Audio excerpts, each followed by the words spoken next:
Live from Paris.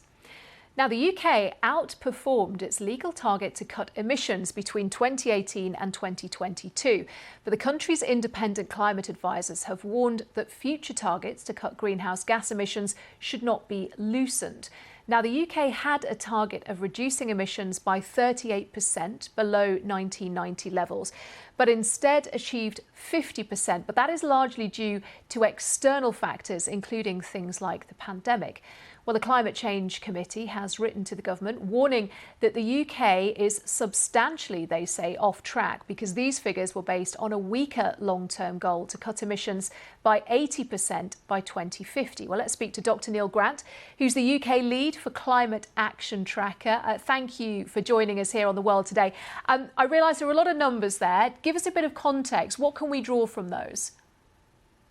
Yeah, I think what we really need to hold on to here is the last numbers that you gave, which is these targets, which we've outperformed for the last 5-year period. They were set when we were aiming to cut emissions by 80% in 2050. We've now strengthened that to 100%, and we've also brought in more ambitious targets for 2030 and 2035.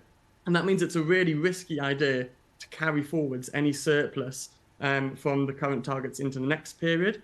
It would be like training for a marathon, and because you got a good time in a park run on a Saturday, suddenly slowing down your training. What we know is that the journey ahead is going to be further and harder than what we've done so far. And so it's really important that we don't slow down climate action, but we actually see a continued acceleration to meet our future targets and our international obligations. Who actually gets to decide these targets? So the targets are proposed by the Climate Change Committee, and they're then legislated in Parliament. So Parliament has voted for the net zero target in 2050. It's voted for our targets for 2035 and these carbon budgets. So they're part of the UK's legally binding framework, which is legislated for in Parliament. And we were talking there, as you said, we're always trying to refine these targets, trying to make them greater and greater. I wonder, how does the UK actually compare to other countries around the world? Do their targets look the same as ours or different? Are they less stringent, for example? Yeah, it's a really good question. I think if you look at how the UK has been doing over the last couple of years compared to other countries, we're really seeing UK climate action stalling. So we've had key policies delayed, such as the ban on petrol and diesel vehicles.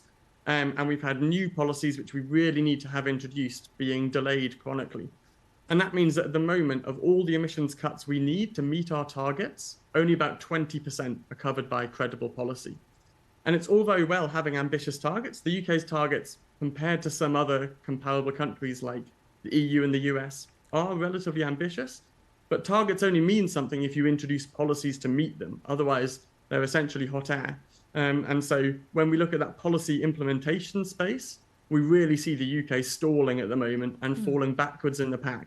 And if we take that surplus forwards, if we allow ourselves to sort of take the headroom from the old targets, which were not ambitious enough for reaching net zero, and we bring that forwards, then we'll just continue our transition to a climate laggard in the pack. OK, Dr. Neil Grant, thank you for joining us on The World Today, the UK lead for Climate Action Tracker. Thank you very much. Thank you.